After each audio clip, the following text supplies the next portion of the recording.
Bonjour à toutes et à tous et bienvenue au Commodities Market Report. Je suis Yoav Muzar en ce jeudi 17 mars, lendemain de FOMC. Prenons connaissance de l'avertissement lié au risque de trading, négocié sur marge sur le marché des devises ou via des produits CFD comporte un risque élevé et ne peut être recommandé à tout investisseur. FXCM et DailyFX ne pourront en aucun cas être tenus responsables de pertes ou dommages occasionnés, incluant sans restriction des pertes ou manques à gagner qui pourraient découler directement ou indirectement de l'utilisation de ces informations. Voilà donc pour l'avertissement lié au risque de trading, beaucoup de choses à dire aujourd'hui. Bien évidemment, suite au FOMC qui a vu le dollar américain être fortement déprécié, comme indique Luc sur le chat. N'hésitez pas d'ailleurs à me faire part de vos questions sur le chat. Bonjour également Patrick, donc bonjour Luc, bonjour à tous. Donc, comme indique le titre de ce webinaire, je suis haussier sur l'euro-dollar, stratégie haussière pour viser dans un premier temps les 1,1350, peut-être même les 1,14, voire les 1,15 potentiellement. En tout cas, je suis clairement haussier pour l'euro dollar. Pourquoi? Bien évidemment, fondamentalement, le dollar américain est déprécié donc et accentue ses pertes, accentue sa baisse suite à l'intervention accommodante de la Fed hier et aux déclarations de Janet Yellen. Je rappelle que la Fed a revu en baisse ses prévisions de croissance et d'inflation, indiquées être prudente quant au ralentissement mondial, et la Fed a également indiqué que 2 hausses des taux étaient possibles cette année, alors qu'en décembre, on en anticipait 4. Donc dans ce contexte, le dollar américain lâche, l'euro dollar donc progresse, mais d'un point de vue technique surtout, il y a eu hier avec la clôture journalière d'hier la formation d'un pattern, d'une configuration donc technique sous la forme de trois méthodes descendantes, trois méthodes descendantes, hein, euh, qui est une figure de continuation. C'est la raison pour laquelle je suis aussi euro-dollar, donc pour viser 1,1350 et comme je disais 1,14 puis 1,15 pour ce taux de change. Donc passons à présent au suivi des autres stratégies, cette fois-ci sur les devises matières premières. Donc ma stratégie NZD-USD a fonctionné, le rebond sur le trading range a fonctionné. Alors, pour la suite du NZD-USD, en effet, on peut s'attendre à un retour sur les 0,69 $. Toutefois, en weekly, nous avons une belle résistance de moyen terme qui prend forme. Donc, le cours teste actuellement une résistance à 0,6815. Donc, risqué d'entrer tout de suite en position acheteuse. Mais en effet, à moyen terme, on peut s'attendre à un retour sur les 0,69. Mais cela me paraît tout de même risqué car il y a une belle résistance à 0,7815. Alors en effet, je pense que c'est le bon moment pour prendre des bénéfices sur ce taux de change NZD-USD. Donc le taux de change NZD-USD qui a d'une part profité de la réserve fédérale, mais qui a également profité du taux de croissance néo-zélandais qui a battu les attentes du consensus la nuit dernière, puisqu'hier soir, donc, le PIB, le taux de croissance au quatrième trimestre est ressorti à 2,3%, alors que le consensus l'attendait à 2,1% et un trimestriel glissant, il est ressorti à 0,9%, supérieur aux 0,7% attendu par les attentes du consensus. Et idem pour l'AUD-USD qui progresse, donc suite à la publication des chiffres de l'emploi en Australie, le taux de chômage a baissé et retombé à 5,8%, alors que le consensus on attendait 6%, malgré toutefois une variation de l'emploi, une faible en tout cas augmentation, une faible création d'emplois le mois dernier. Mais quoi qu'il en soit, le marché salue également la baisse du taux de chômage à 5,8%. Et donc dans ce contexte, le taux de change AUD-USD franchit cette résistance à 0,75 $. Et c'est la raison pour laquelle, techniquement, je vise les 0,7730 $ pour ce taux de change. Passons à présent aux matières premières. Les matières premières et donc le cours de l'once d'or qui rebondit, hein, bien évidemment, et qui profite de la nette dépréciation du dollar américain, qui profite également à l'ouverture de la séance européenne du repli des bourses européennes. En effet, il y a une légère consolidation Légère consolidation, mais c'est logique, hein. Le marché prend des bénéfices, mais reste aussi, nous avons également cette pattern, hein, ce pattern plutôt, donc non pas de 3, mais plutôt de 2 méthodes descendantes, en tout cas méthode ascendante même, en une tête en 4 heures. C'est la raison pour laquelle, notamment, je suis aussi pour le cours de l'once d'or, un pullback donc sur les 1262 dollars est envisageable. Donc, en tout cas, je pense qu'il s'agirait là d'un bon point d'entrée en position acheteuse. Cette zone à 1257, 1262. En tout cas, je vise les 1280 dollars pour le cours de l'once d'or. Le dollar est en forte difficulté, comme vous le voyez sur le graphique de l'US Dollar Index. Finalement, le pullback sous les 12 105 points a été confirmé. Idem, un autre pullback sous les 12 060 points. Et là, le marché va tester les 11 900 points. Je suis baissier donc pour l'US Dollar Index. Je pense en tout cas qu'on peut revenir sur ces niveaux de support proches des 11 750 points à moyen terme pour l'US Dollar Index qui est bearish. Clairement, qui est entré dans une phase, je pense, baissière et qui confirme finalement la sortie par le bas de ce canal ascendant. Alors je vois qu'il y a quelques questions sur le chat, pas d'inquiétude, je vais y répondre dans quelques minutes, hein. N'hésitez pas à me poser toutes vos questions ou à me faire part de vos analyses. Au contraire, je serais ravi de pouvoir vous donner mon point de vue d'analyse technique et fondamentale. Alors, donc pour revenir au cours de l'once d'or, en effet, donc je pense en effet qu'il faille profiter des replis pour dégager des stratégies haussières. En tout cas, je vise 1280 dollars pour l'once d'or. D'ailleurs, ce qui est intéressant également de remarquer sur le cours de l'argent, c'est qu'un range s'est formé et le cours en effet rebondit sur ce support à 15,20 $. Et donc, je vise ma prochaine cible qui est quasiment atteinte à 15,77 $. Passons au pétrole à présent, le pétrole qui franchit également des résistances, le pétrole qui profite d'une part de la baisse du dollar américain, puisque finalement le pétrole cote en dollars, et d'ailleurs cela vaut également pour les matières premières, hein, de manière générale. D'ailleurs, l'ensemble du marché des matières premières est haussier aujourd'hui et haussier profite du dollar américain, mais pas que pour le pétrole, le pétrole profite également de l'annonce d'une réunion qui se tiendra le 17 avril à Doha. Le 17 avril à Doha, donc entre les pays exportateurs de pétrole, pas seulement membres de l'organisation OPEP, mais également les pays non membres de cette organisation. Et d'autre part, l'évolution de la situation géopolitique au Moyen-Orient semble également soutenir et accélérer les négociations sur un potentiel accord de gel de production. Je rappelle notamment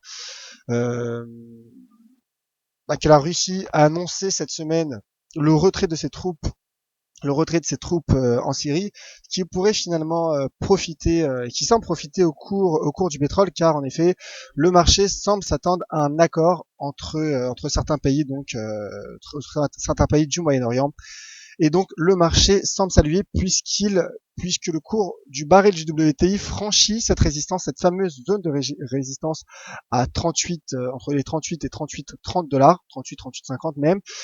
Et le cours donc qui d'ailleurs même franchit le seuil à 39 dollars et va atteindre, selon toute vraisemblance à court terme, les 40 dollars.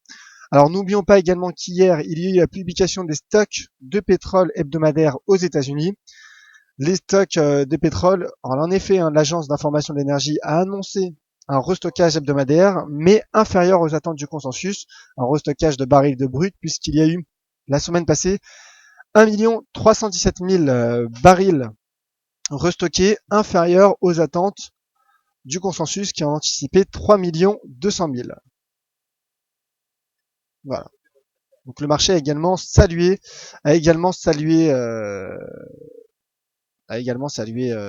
cette publication. Donc dans ce contexte, le pétrole poursuit son rebond. Donc les 40 dollars quasiment atteints. Je maintiens donc mon objectif de moyen terme que j'ai annoncé il y a quelques semaines, quelques mois même, à 45 dollars le baril pour le cours du WTI, même si bien évidemment il y aura d'ici là plusieurs publications de stocks hebdomadaires qui impacteront le cours du baril, et il faudra surtout suivre l'évolution des négociations en cours donc entre les pays exportateurs de pétrole. Je rappelle bien évidemment que les fondamentaux restent fragiles, qu'il y a toujours un déséquilibre important entre offre et demande de pétrole et que l'Iran souhaite augmenter sa production à 4 millions de barils par jour avant d'entendre parler de gel de production. Donc prudence tout de même sur le cours, sur l'évolution du cours du pétrole, mais je pense en effet que le cours de l'or noir a un potentiel de progression et qui techniquement se confirme avec cette cassure, avec ce franchissement de résistance, d'autant plus que le cours est soutenu et réintègre repasse au-dessus de cette droite de tendance haussière formée depuis le mois de février dernier.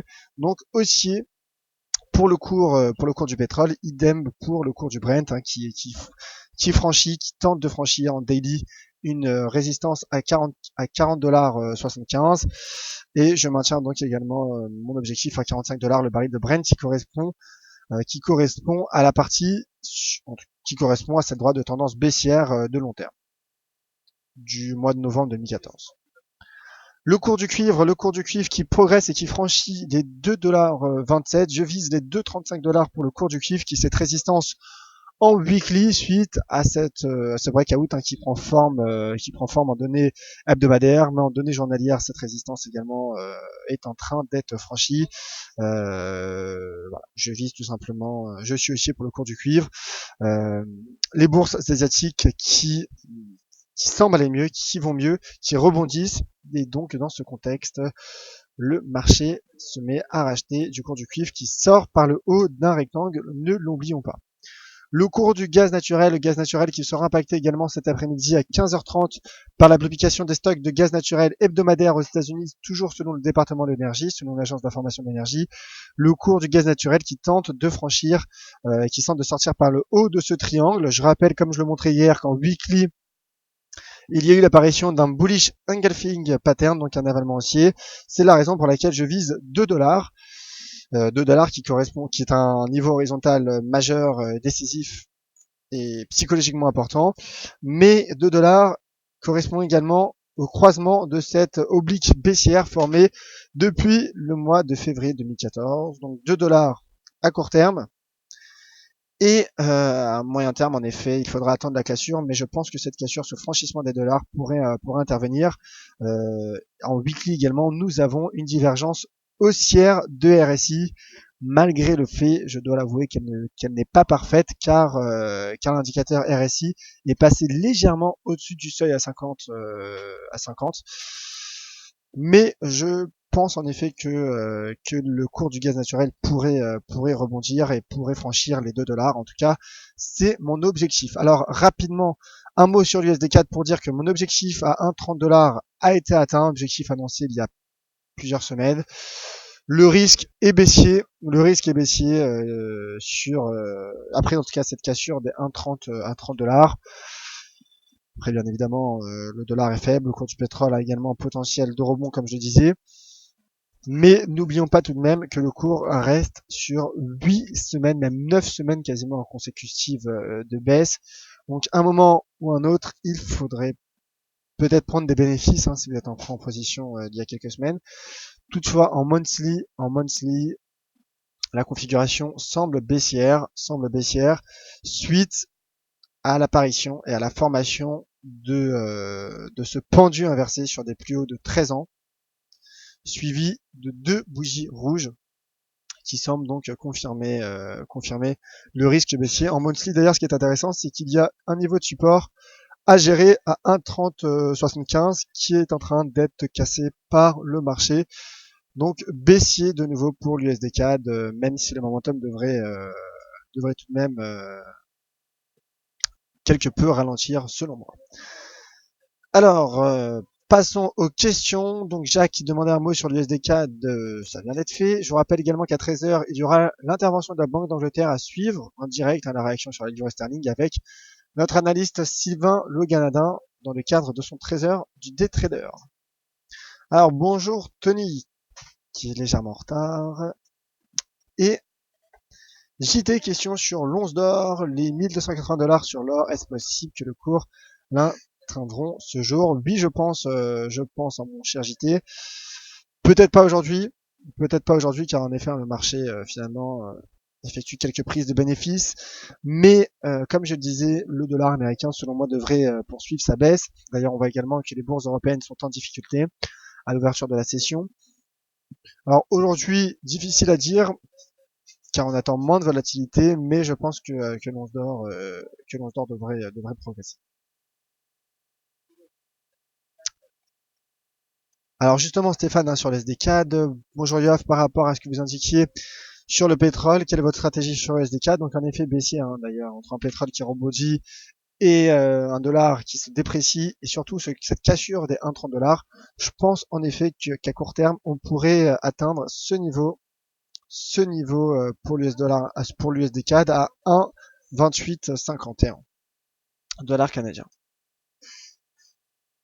Alors Alex qui indique d'ailleurs que sur les SD4 il y a un pivot important aussi à 1,2837. Bah écoutez, 1,2837. Donc voilà, ici il y a ce cluster en effet. Donc merci mon cher Alex pour cette précision, ce qui confirme finalement mon biais baissier pour ce taux de change. Alors Tony qui nous fait part de ses stratégies, et Tony qui indique scénario fait fini pour moi, tout soldé, mes plus belles lignes étaient au final sur l'USD SEC. J'ai acheté l'euro-dollar ce matin sur les 1,1228 et j'attends pour l'instant, à part des rachats de short, je ne vois pas pourquoi le dollar rebondirait. Je te rejoins mon cher Tony, je pense en effet que l'euro-dollar devrait poursuivre sa hausse. Alors Patrick88, bonjour. Le XAU EUR, donc le cours de l'once d'or en euros, et le XAGEUR, donc le cours de l'argent coté en euros, semble bien tenir malgré la hausse de l'euro-dollar, nous indique notre cher Patrick, via donc son analyse qui a été faite sur TradingView, qui est un partenaire d'FXM. En effet, ils tiennent bien car ce n'est pas l'euro qui s'apprécie, mais c'est surtout le dollar qui lâche. Le dollar qui lâche, le rebond qui se stabilise, mais c'est surtout le dollar qui lâche, comme on peut voir sur l'indicateur Strong Week d'FXM. On va dire léger rebond technique à court terme, à très court terme de l'euro, mais c'est surtout le dollar américain qui est pénalisé.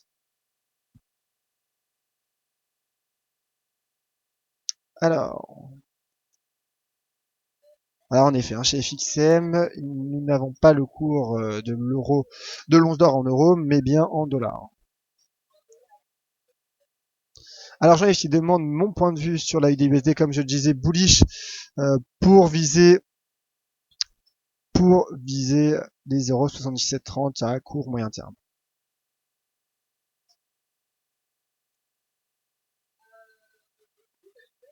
Alors d'autres questions, et questions de la part de Jacques et de Billy sur du Forex.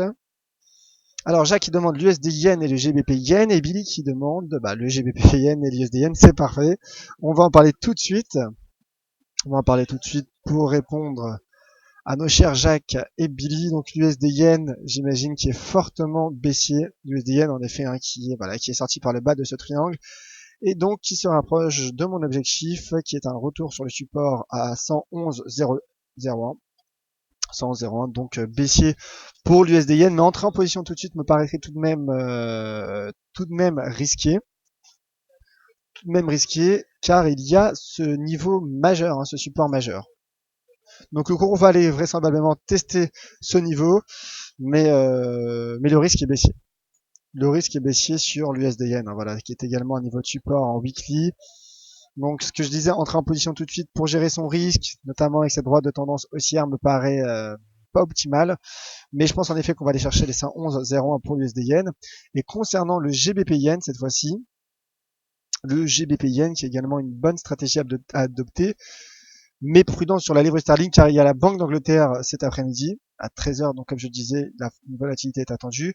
Le GBP Yen qui teste les 159, et c'est simple, hein, si la livre sterling lâche après la Banque d'Angleterre, on pourrait viser dans un premier temps un retour sur les 156 yens. Je viserai les 150 yens en cas de cassure, de ce support. Alors justement, grâce à l'intervention de Cédric sur le chat, qui demande si la livre sterling devrait se déprécier avec la Banque d'Angleterre, Je vais pouvoir faire une transition justement sur la livre sterling, car je suis tout de même, malgré le rebond technique de la livre sterling, je pense en effet que la livre pourrait se déprécier suite à la Banque d'Angleterre, car d'une part, en ce début de semaine, la Banque d'Angleterre, le gouvernement anglais a revu à la baisse ses prévisions de croissance au Royaume-Uni, mais d'autre part, on se rappelle du mois dernier, de l'intervention du mois dernier de la Banque d'Angleterre, qui à l'unanimité, les 9 membres qui forment, qui composent le comité de politique monétaire, ont tous opté pour un statu quo. Donc, en effet, je pense que l'intervention de la Banque d'Angleterre cet après-midi sera accommodante, et donc que la livre sterling, selon moi, devrait se déprécier suite à cette intervention, mais bien évidemment, au jour de banque centrale, il est toujours imprudent et risqué de se positionner sur la devise en question. Donc pour le GBP-Yen, tout simplement, j'attendrai l'éventuelle cassure des 159 pour viser les 156,13. Alors, les graphiques de notre cher Tony. Et voici justement le graphique de l'USD Yen de Tony, donc avec ce support à 111 yens, donc qui correspond également finalement un support que tout le monde a vu, je pense, mais bien vu tout de même, mon cher Tony, qui vise les 105,30 yens en 2016. Les deuxième graphique donc sur le NZD Yen, deuxième graphique de Tony. Voilà. Donc un beau triangle est apparu sur le NZD Yen et les devises matières premières qui sont bullish, je le rappelle, en début de séance, mais le yen également. Alors, question de la part de Cédric. En cas de BOE accommodante, quelle paire de devises en profiterait le plus? Très bonne question. Bah, déjà, il y a le GBP Yen, mais également le GBP CAD. Le GBP CAD qui pourrait être intéressant. Car en weekly, on voit qu'il y a la cassure des 1,8713 qui pourrait former donc en weekly également des méthodes descendantes, qui est une figure, donc comme vous l'avez compris, une configuration de continuation, et GBP CAD, GBP NZD également, GBP Yen, tout ceci seront en fait des stratégies potentielles, tout simplement viser les paires croisées. Les paires croisées avec notamment les paires les plus achetées, donc les devises matières premières et le yen également qui est bullish. Donc ce serait en effet des bonnes stratégies vis-à-vis de la livre sterling. Alors peut-être dernier commentaire sur le chat, puisque dans 4 minutes très exactement vous retrouverez Vincent Gann pour le morning meeting. Et donc voici le graphique de euro-dollar de Tony qui est également haussier, donc pour viser les 1,1460. Je suis également haussier. Je vais jeter un coup d'œil d'ailleurs sur ma position euro-dollar qui est prise à titre indicatif, je le rappelle, avant de vous laisser. Je vous rappelle également qu'on se retrouvera de nouveau à 2 reprises aujourd'hui, l'euro-dollar qui poursuit sa hausse, et qui tente de franchir, donc qui franchit les 1,13 $. Alors comme je vous le disais, on se retrouvera ce soir à 17h30 pour la closing bell, mais également à 18h pour un webinaire inédit que je vous ai préparé sur le trading avec indicateur MACD. Donc je vous attends nombreux à 17h30 et à 18h. D'ici là, je vous attends sur Twitter @tuavnizar, également sur les différents réseaux sociaux, donc que ce soit donc sur Twitter ou Facebook, ou encore sur le forum d'IFX. N'hésitez pas également à me contacter également par email ynizar@fxcm.fr. Merci à tous de votre attention. Très bonne journée sur les marchés. À tout à l'heure. C'était Yoav Nizar pour le Commodities Market Report de DailyFX. Bonne journée à tous.